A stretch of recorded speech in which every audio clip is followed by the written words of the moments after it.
सुभाषिताचा दाखलाही दिला आहे।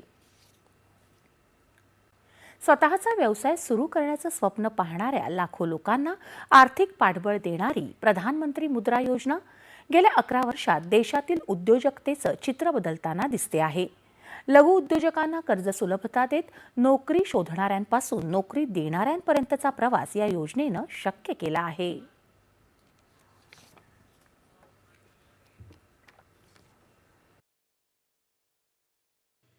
हिंमत आहे, कष्ट करायची तयारी आहे, पण पैशामुळे अडतं. अशा स्थितीने अनेकांचं उद्योगाचं स्वप्न अपूर्ण राहायचं. मात्र हे चित्र बदललं ते 2015 मध्ये सुरू झालेल्या प्रधानमंत्री मुद्रा योजनेनं. ज्यांच्याकडे भांडवल किंवा तारणाची सुविधा नाही, पण व्यवसाय करण्याची इच्छा आहे, अशा लघु आणि सूक्ष्म उद्योजकांना कर्ज उपलब्ध करून देणं हा या योजनेचा मुख्य उद्देश. लहान व्यवसाय सुरू करणाऱ्यांपासून ते व्यवसायाचा विस्तार करू पाहणाऱ्या उद्योजकांपर्यंत सर्वांना या योजनेचा लाभ मिळतो. गेल्या 11 वर्षात या योजनेनं देशात मोठा आर्थिक आणि सामाजिक बदल घडवला आहे.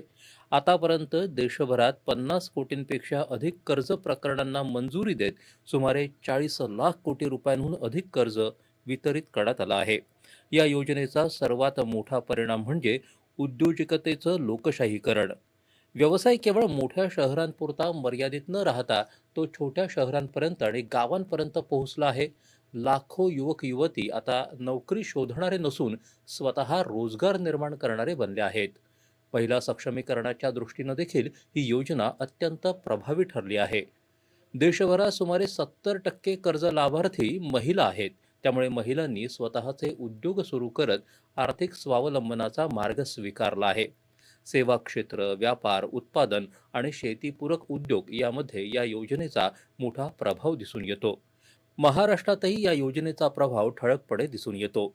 2015 पासून आतापर्यंत राज्यात सुमारे 2,74,000 कोटी रुपयांहून अधिक कर्ज वितरण करण्यात आलं असून देशात महाराष्ट्र 6व्या क्रमांकावर आहे. रायगड, मुंबई, पुणे आणि नागपूर यासारख्या जिल्ह्यांमध्ये या योजनेचा प्रभावी वापर झाला असून हजारो लघुउद्योजकांना या माध्यमातून आर्थिक बळ मिळालं आहे. या योजनेमुळे केवळ उद्योग सुरू झाले नाहीत, तर ग्रामीण आणि शहरी भागात रोजगार निर्मितीला मोठी चालना मिळाली आहे. स्थानिक पातळीवर आर्थिक क्रियाशीलता वाढली असून स्वावलंबनाची नवी दिशा निर्माण झाली आहे.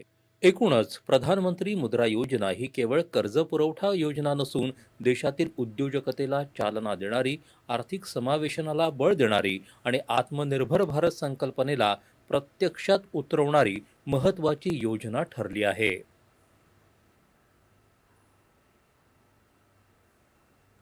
वळूया पुढील बातम्यांकडे। रिझर्व्ह बँकेनं रेपो दरामध्ये कोणताही बदल न करता तो 5.25%